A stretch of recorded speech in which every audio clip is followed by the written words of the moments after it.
Bonjour, c'est Gilles sur boursicoté.com. Voici l'analyse technique Forex et matières premières pour cette journée du vendredi 10 octobre 2014. Par la paire de devises euro-dollar, donc nous avions un mouvement de hausse hier avec ici un quasi-contact avec cette zone des 1,2796. Le contact n'a pas eu lieu, on était revenu ici sur la moyenne mobile 20 exponentielle. Et bien aujourd'hui, donc après avoir passé la nuit au-dessus de cette moyenne mobile, on invalide la poursuite du mouvement haussier puisque les cours repassent dessus en direction de la bande de Bollinger inférieure. Donc on se trouve pour l'instant dans une phase où, après avoir marqué un rebond technique qui était précédé d'une forte baisse, eh bien on revient ici valider qu'un retracement dans la zone 50-61-8 et les cours donc redescendent. Donc là, si on revenait par exemple au voisinage des 1.25, il y aura un signal de continuité de la tendance, la tendance moyen terme qui reste orientée à la baisse, ainsi que la ainsi que la tendance court terme, puisqu'en traçant ici le retracement de Fibonacci, le retracement ici qui vient se retourner dans cette zone 50-68, 50-61-8, eh bien est un signal de continuité de tendance. Tant qu'on n'a pas dépassé ici cette zone des 61,8%, la tendance reste baissière. Donc pour l'instant, c'est le chemin que l'on prend puisqu'on vient d'invalider ici la poursuite du mouvement direct par rupture de cette moyenne mobile 20 exponentielle. Donc pour l'instant, les cours se dirigent en direction des 1,2587. Si les cours reviennent donc sur 1,25, donc signal de continuité du mouvement sur une cassure de cette zone. Par contre, si les cours se stabilisent autour de cette zone, il y aura un signal de neutralisation de la dynamique.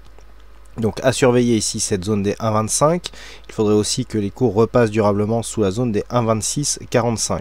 Par contre, si les cours ici restent sur cette zone et reviennent au-delà des 1,28 et confirment donc la cassure de cette zone, il y aura bien un signal de retournement avec un premier objectif haussier qui se situe sur 1,29. Et aujourd'hui, pas de dollar yen, actualité oblige, mais un petit détour ici sur le câble, la paire livre sterling contre dollar américain, puisque suite à cette phase de baisse ici, nous avons eu une ouverture hebdomadaire hier qui a marqué un fort gap baissier, alors qu'il est lié à des annonces, alors c'est même plus de la macro, c'est entre la géopolitique et la macro, puisqu'effectivement suite à la parution d'un sondage concernant l'indépendance de l'Écosse qui, selon les premiers sondages, d'ici une dizaine de jours, lors d'un référendum, eh bien, pourrait l'emporter, puisque le sondage prévoit 51% de oui pour une indépendance à l'Écosse. Donc cela aurait un fort impact sur la monnaie anglaise, et c'est donc ce qui correspond ici à l'ouverture de ce gap. Donc alors, pourquoi c'est intéressant? Alors au-delà des événements fondamentaux, le fait d'avoir ici une ouverture sur une forte nouvelle, alors que nous étions déjà dans un contexte survendu depuis assez longtemps. Stochastique et RSI ici sont en survente depuis un moment. On a une forte amplitude du point de vue du MACD, et pour vous illustrer que ce n'est pas parce qu'une configuration est forte que l'on a forcément un retournement. Là, on aurait pu se dire, on est survendu depuis un petit moment, on est sur une zone de support intermédiaire. D'ailleurs, petite parenthèse, ça fait quelque temps que je n'ai plus analysé cette paire de devises et je n'ai touché à ce stade aucune zone horizontale. Et on voit ici que les zones majeures qui avaient été précédemment définies font toujours bien ici office de support. Et idem pour cette zone, puisqu'on vient se poser ici sur cette zone de support avant de confirmer et d'aller rechercher une zone intermédiaire. Fin de la parenthèse. Donc on le voit, malgré ici une configuration fortement survendue, des signaux de retournement évidents, eh bien il n'y a pas eu de retournement du tout, et même au contraire on vient chercher ici un gap baissier dans le sens de la tendance, et donc malgré une configuration qui aurait pu appeler à jouer le rebond technique, et bien là voilà, il n'y a pas de généralité. Malgré cette configuration, on vient continuer à baisser quand même. Donc là, on vient de casser une zone majeure, 1,6213. La pression est tellement forte qu'il n'y a, suite à l'arrêt de cette dynamique ici, en tout cas du point de vue intraday, aucun rebond technique. On réintègre juste ici une évolution à l'intérieur des bandes de Bollinger, mais ici nous avons une tendance fortement baissière.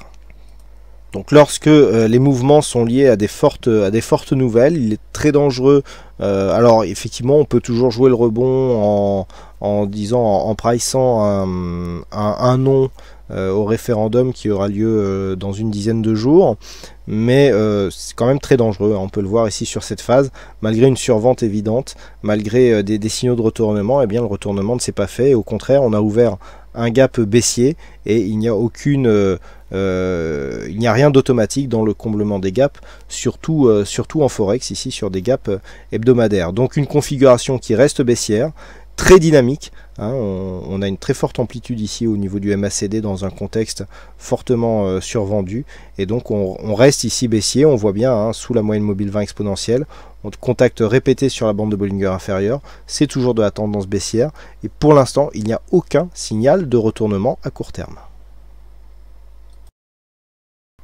Enfin, nous terminons par l'or qui continue bien sur sa phase de rebond technique. Alors hier, nous avions ici une forte dynamique. On soulignait donc la configuration en surachat qu'il y avait sur le métal jaune. Et bien, force est de constater qu'effectivement, on a commencé à consolider, mais que cette consolidation ne remet pas du tout en cause la poursuite du mouvement haussier court terme de l'or, puisqu'on vient valider ici un contact sur cette zone des 1220 $ l'once, qui est une zone ici horizontale intermédiaire. On voit bien ici une succession de points hauts sur cette zone ici et là, et que cette zone pour l'instant est validée comme une zone de points bas.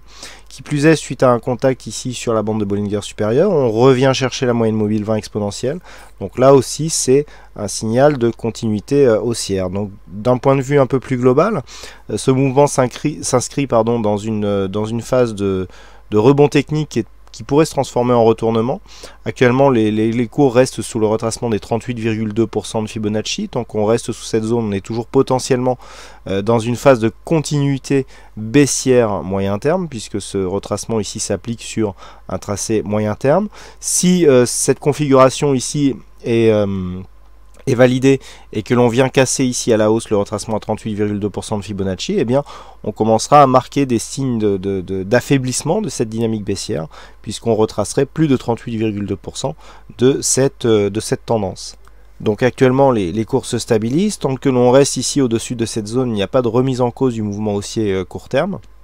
Par contre, si les cours ici venaient à casser cette zone des 1220 et à revenir au contact des 1207, il y aurait certainement un signal de sortie de cette évolution court terme, et donc un rebond technique qui en resterait là. Soi-disant, tant que les cours restent sous cette zone des 1235 et au-dessus des 1187 $ l'once, nous pouvons aussi assister à une phase de stabilisation de la tendance moyen terme. Par contre, sur une rupture ici de cette zone des 1187-1183, je rappelle qu'il y a des signaux baissiers qui interviendraient d'un point de vue court et moyen long terme, puisque cette zone ici est une zone qui n'a pas été cassée depuis plus de 4 ans. Donc une rupture ici de cette zone à la baisse pourrait provoquer une phase d'accélération et placerait donc l'orientation moyen long terme de l'or dans une continuité baissière. Voilà donc ce que nous pouvons dire sur ces analyses techniques forex et matières premières. Il ne me reste plus qu'à vous souhaiter à toutes et à tous une bonne soirée, bonne chance dans vos prochains trades et surtout un bon week-end. On se retrouve donc dès la semaine prochaine pour d'autres analyses techniques sur le site boursicoté.com. Bon week-end à tous.